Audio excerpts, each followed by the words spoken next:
Thank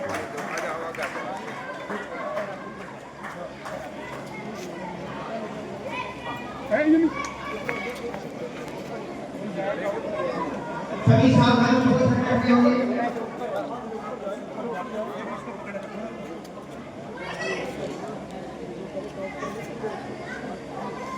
ध्वजारोहण किया जा रहा है 79वें स्वतंत्रता दिवस पर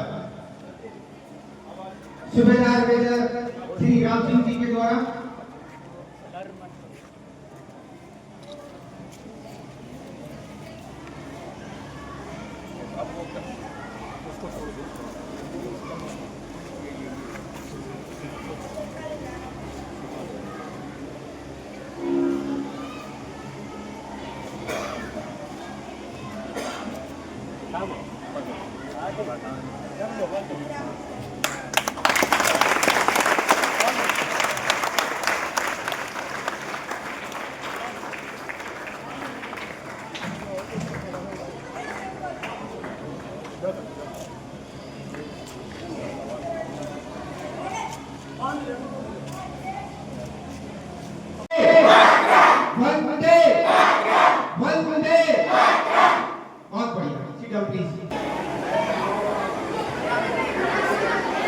अब जैसा कि आप सब जानते हैं,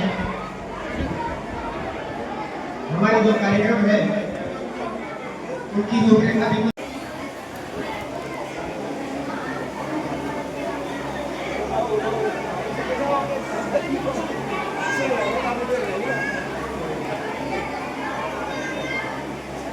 बहुत बहुत आभार है, आपने हमें इस गौरव को प्राप्त करने का अवसर दिया।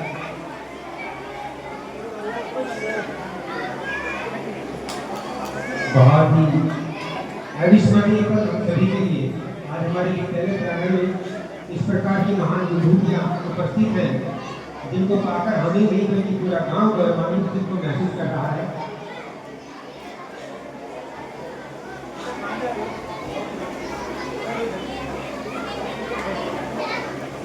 भाई बच्चों को ताली बजा सकते हैं।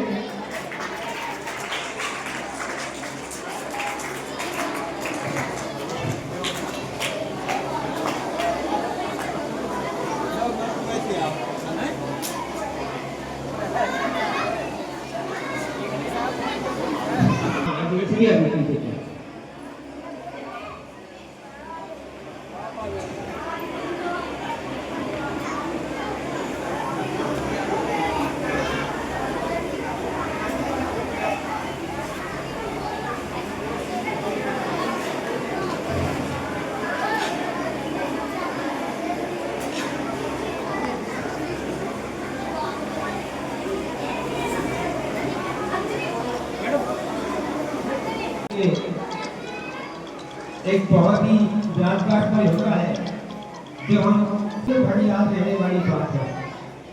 जो लोग थोड़े से उम्र करता है अभी अपने सामने लाएंगे सबका इस कार्यक्रम की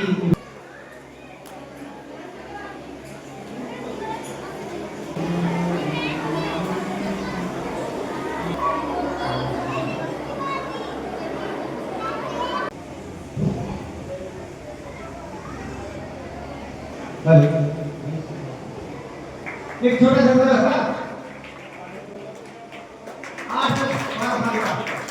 बहुत बढ़िया आपने याद रखा, ताली जरूर बजानी चाहिए, क्योंकि ये ऐसे काम सौभाग्यशाली व्यक्ति। और इतना ही नहीं, ये भी मैं बता दूं कि उस समय ये आज की सुविधा नहीं थी, नहीं, ऊँटों से पत्थर आते थे और पत्थर तोड़ने के लिए मेरे साथ स्वयं वहां खड़े हैं। पर जोरदार तालियां ऐसे सशक्त व्यक्ति को करने के लिए जो हमारे पास नहीं है। लेकिन सब बहुत बहुत स्वागत है आपका, बहुत बहुत अभिनंदन है आपका कि इतना बड़ा काम आपने किया इस विद्यालय इस गांव के लिए। अब मैं आपको बता दूं कि हमारे जो कार्यक्रम है ये आरंभ होने जा रहा है, तो इसकी अनुमति मेरे साथ आपकी ओर से मुझे चाहिए। एक मंच का प्रोटोकॉल है, आप अनुमति देके और हाथ ऊपर करके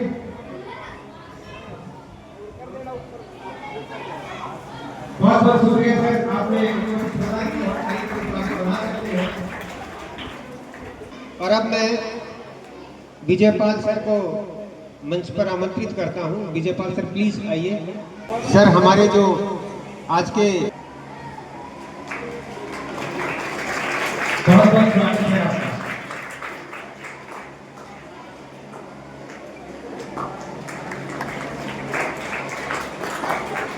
सर सभी का स्वागत है, प्लीज आप मंच पे आए स्वागत के लिए।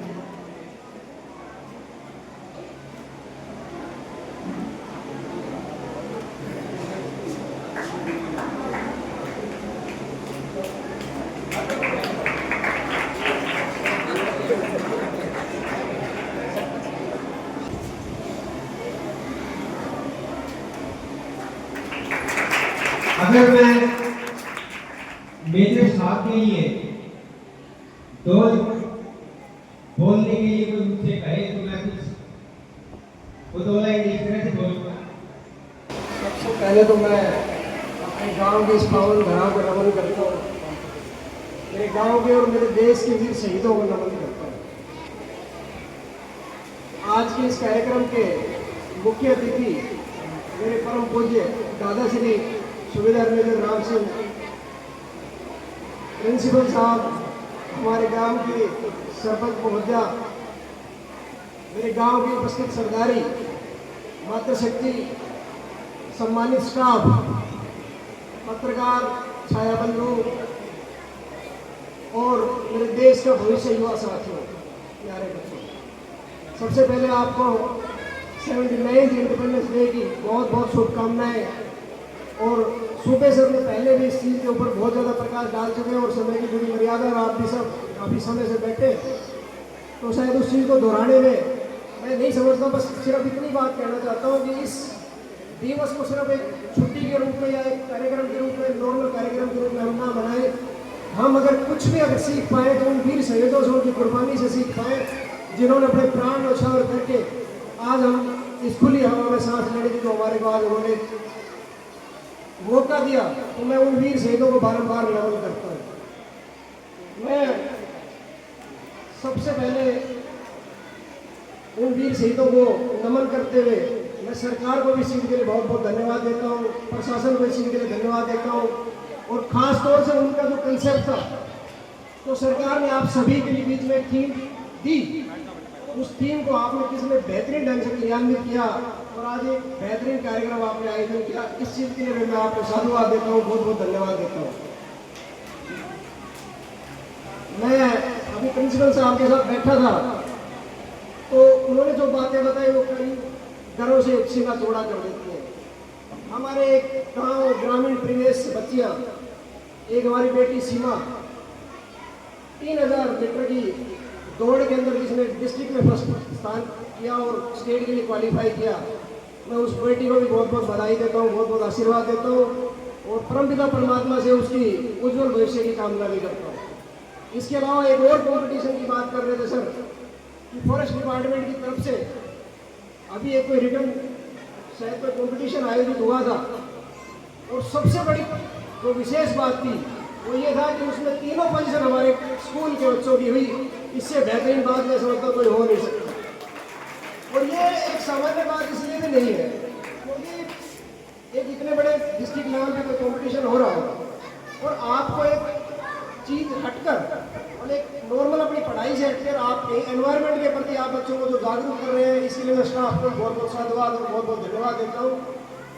और जो कार्यक्रम आपने आज प्रस्तुत किए, क्योंकि मेरा प्राइवेट स्कूलों में भी बहुत बार जाने का अनुभव रहा है, लेकिन जो कार्यक्रम इन बच्चों ने आज जो इस ग्राम भूमि के ऊपर, इस मंच के ऊपर जो उन्होंने प्रस्तुति दी है, मैं कह रहा हूँ उन्होंने मन मोह लिया और इससे शानदार कभी मेरे कार्यक्रम देखा नहीं मेरी लाइफ में।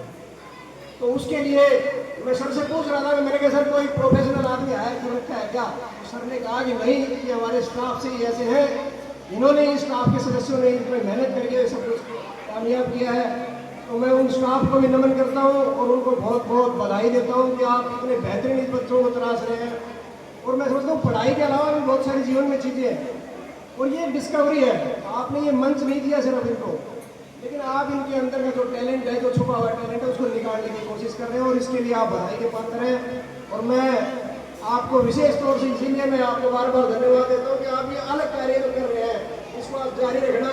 क्योंकि हमारे ग्रामीण परिवेश के बच्चों को जो अगर आगे बढ़कर जब वो सबसे ज़्यादा चुनौती अगर आती है तो इस मंच की आती है, वो बच्चे खड़े होकर बात नहीं कर पाते और मंच से उनको इतना ज़बरदस्त फोबिया होता है। और उसको आज आप इस तरीके से बच्चों का मेरे ख्याल से आज 100 के करीब बच्चों के साथ पार्टिसिपेशन किया होगा, 100 नहीं तो कम होंगे, लेकिन बच्चों को आज आपने इतना ज़्यादा जो एक मंच के माध्यम से आज आपने जो विश्वास और आत्मविश्वास बढ़ाने का काम कर रहे हैं, ये वास्तविक काबिल तारीफ है। आप सभी का मैं बहुत बहुत धन्यवाद करता हूँ। एक छोटा सा कंसर्न जरूर है, और आप लिमिटेड संसाधनों के साथ जूझ रहे हो और फिर भी अपना बेस्ट देने की कोशिश कर रहे हो, तो स्टाफ के साथ साथ मैं एक छोटी सी बात इतनी मैं कहता हूँ कि हमारी सबकी जिम्मेवारी है, ये सिर्फ स्टाफ की भी नहीं, ये हम सबकी जिम्मेवारी है कि बच्चों की स्ट्रेंथ अगर हम किसी भी तरीके से बढ़ा सकें, चाहे हम इनको किसी तरह से कन्विंस करके गाँव के अंदर माहौल बना के, गाँव के अंदर हम लोगों के पास जाके अगर स्कूल के अंदर बच्चों की स्ट्रेंथ बढ़ाएंगे तो वो शायद मेरे ख्याल से स्कूल के लिए और हम सब के लिए बहुत ही, हमारे बच्चों के लिए, क्योंकि ये ऑन डोर सुविधा है, नहीं तो हमारे बच्चे बड़े महंगे महंगे स्कूलों के अंदर, प्राइवेट स्कूलों के अंदर जाने के लिए विवश है। और आप जैसा एक इतना पढ़ा लिखा, इतना मैं कहता हूँ कि एक काबिल स्टाफ शायद और जगह नहीं मिलता होगा, लेकिन आप में इतनी ज़्यादा काबिलियत है और आप केवल बच्चों की कमी की वजह से वो शायद आप मैक्सिमम दे भी नहीं पा रहे। तो अगर उस चीज़ में भी अगर बहुत कुछ हम सब अपना मिलकर हम योगदान दें तो शायद हमारे सब के लिए बेहतरीन बात होगी।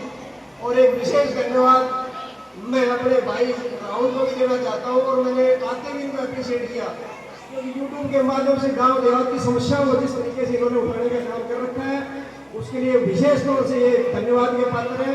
और मैं भी इनको विशेष बधाई देता हूँ और शुभकामनाएं देता हूँ, इसी तरीके से आप आवाज़ उठाते रहे, क्योंकि हमारे गाँव की आवाज़ उठाने वाला कोई भी नहीं है, वो आप सब भाई है, तो यहीं से बीच में से उठ के गाँव की समस्याओं को समझते भी हैं, उनको उठाते भी हैं। तो आप इन चीज़ों को जिस तरीके से उठा रहे हो, एक छोटी सी चीज़ जो हमारी खोल के अंदर, घाटी के अंदर एक आज एक नेचुरल झरने के रूप में जो इस बारिश के अंदर हुई, उसको इन लोगों ने इतने ज़्यादा प्रसारित किया, इतना प्रचार किया कि लोगों ने आना शुरू किया। तो ये सिंपल बात नहीं है, इसके अंदर आप कहीं ना कहीं आप टूरिज्म को बढ़ावा देते हैं, एक रीजनल टूरिज्म को बढ़ावा देते हैं। यहाँ पे लोग आएंगे, लोगों के अंदर इस चीज़ की उत्सुकता बढ़ेगी, यहाँ आएंगे तो रोजगार सर्जन भी होता है, बहुत सारी चीज़ें इससे लिंक होती है। तो मैं काफ़ी समय ले चुका, आपका बहुत बहुत शुक्रिया।